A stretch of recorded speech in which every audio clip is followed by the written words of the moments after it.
I bet you didn't know that ancient building wisdom could save your life in a winter blackout. Before we dive in, make sure to subscribe, like and share so you never miss survival tips that could make all the difference.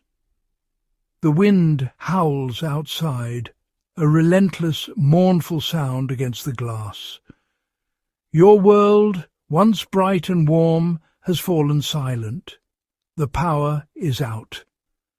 The hum of appliances and the whir of central heating have vanished, replaced by a profound stillness and a creeping chill.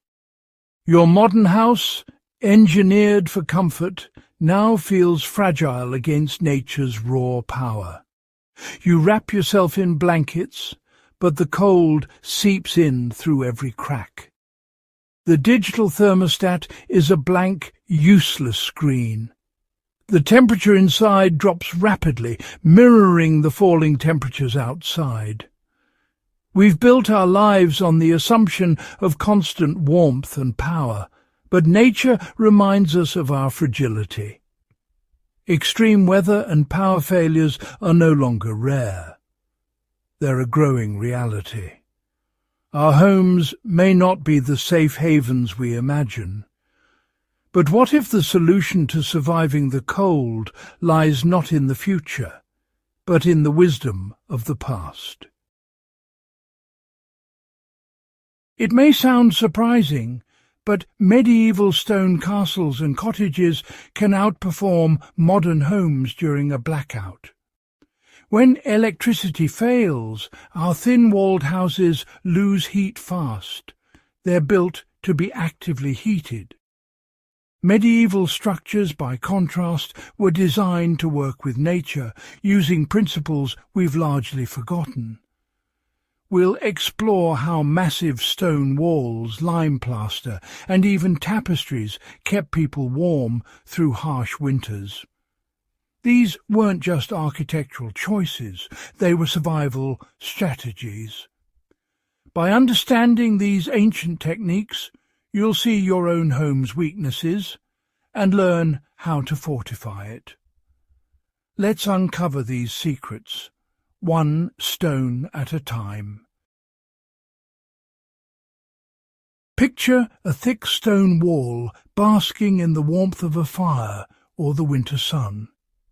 The stone absorbs heat slowly, storing it deep within. This is thermal mass.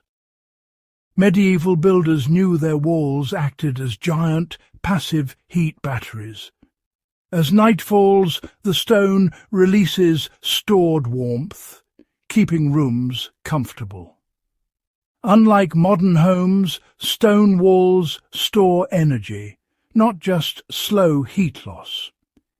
In a blackout, this buffer can be life-saving. That's the power of thermal mass. Medieval builders had another secret weapon, lime plaster. Unlike modern impermeable plasters, lime plaster is breathable. It lets walls breathe. This microporous material manages moisture, absorbing excess humidity and releasing it when the air dries. In modern homes, trapped moisture leads to condensation and mold.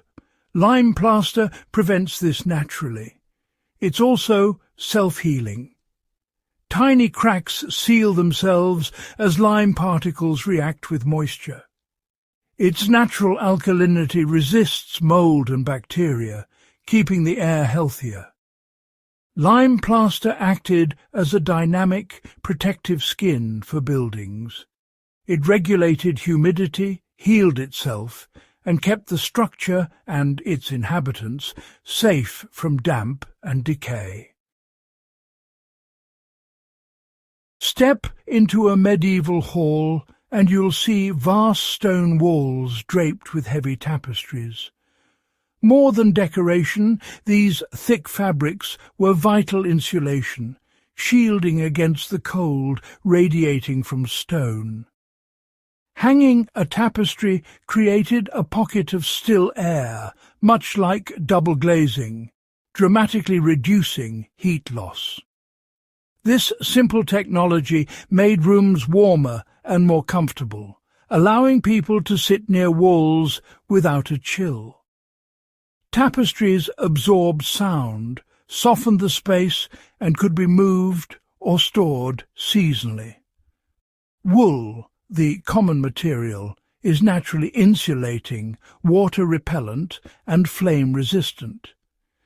These beautiful artifacts were sophisticated, multifunctional tools for warmth and comfort. They were a shield against winter, both practical and effective.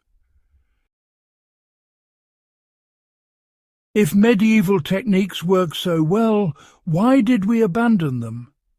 The answer: speed, cost, and the promise of cheap, abundant energy. Modern materials allowed rapid construction, but sacrificed thermal mass and breathability. Cement replaced lime plaster, strong, fast, but rigid and impermeable, trapping moisture. Central heating made tapestries seem obsolete. Why insulate when you can just turn up the thermostat? We engineered complex solutions to problems we created by abandoning passive strategies. In pursuit of convenience, we forgot the resilient wisdom that kept our ancestors warm. We built for a world where the power would never go out. How can you use ancient wisdom in a modern blackout? First, consolidate. Don't heat the whole house. Choose one small room as your keep. Pick a room with some thermal mass, brick, concrete, or even a fireplace. Let sunlight warm these surfaces during the day. They'll radiate heat back at night. Next, apply the tapestry principle. Hang thick fabrics, blankets, duvets, rugs, over windows and cold walls to trap air and insulate. Seal doors with towels to block drafts, creating a fortified pocket of warmth. Manage moisture. As you huddle together, humidity rises. Briefly ventilate every few hours to let moist air escape and bring in drier air, improving comfort. These simple steps echo the strategies of the past.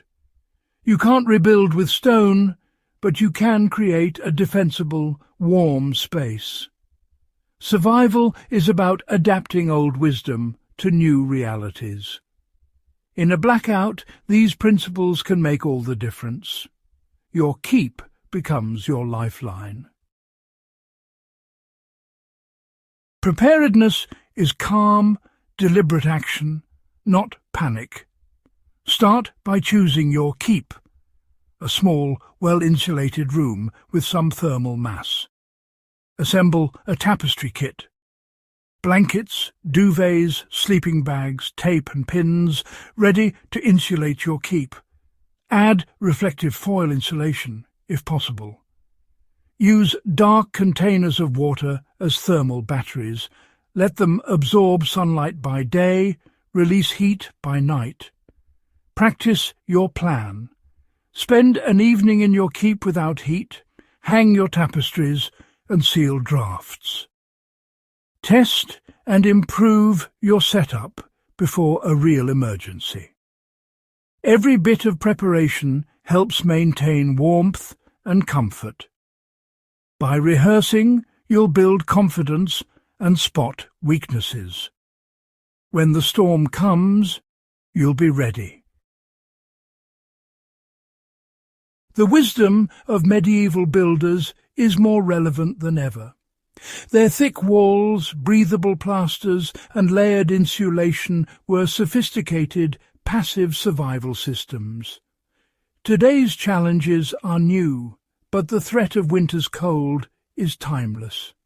The solutions, thermal mass, moisture control and insulation, are simple, robust and adaptable. Don't see old castles as relics, see them as textbooks of resilience. Let their design inspire you to rethink your own home's potential. Preparedness is the bridge between past knowledge and future challenges. By learning from the past, you move from helplessness to self-reliance. Don't wait for the storm. Prepare your keep, assemble your tapestries, and understand the principles. The power to survive is in your hands, your ingenuity, and the enduring wisdom of the ages. Be prepared. Be safe.